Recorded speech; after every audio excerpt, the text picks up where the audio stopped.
രാത്രിയിൽ മിട്ടുവിന്റെ സഹോദരൻ അവിടേക്ക് വന്നു. അപ്പൊ മിട്ടുവിന്റെ അവസ്ഥ കണ്ട് അവൻ ഒരുപാട് സങ്കടപ്പെട്ടു. അയ്യോ മിട്ടു, നിനക്ക് എന്തു പറ്റി? ആരെന്താ ചെയ്തത്? എന്റെ ഈ അവസ്ഥയ്ക്ക് എന്റെ മടി മാത്രമാ കാരണം. അങ്ങനെ അത് ടീറ്റുവിനോട് നടന്നതെല്ലാം പറഞ്ഞു.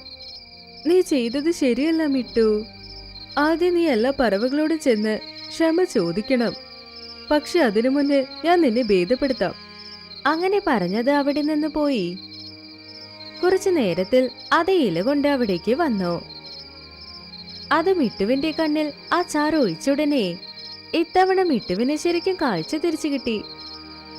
ടീറ്റു, എനിക്കിപ്പെല്ലാം കാണുന്നുണ്ട്. ശരി പോ, ആ പറവകളോട് പോയി ക്ഷമ ചോദിക്കേ.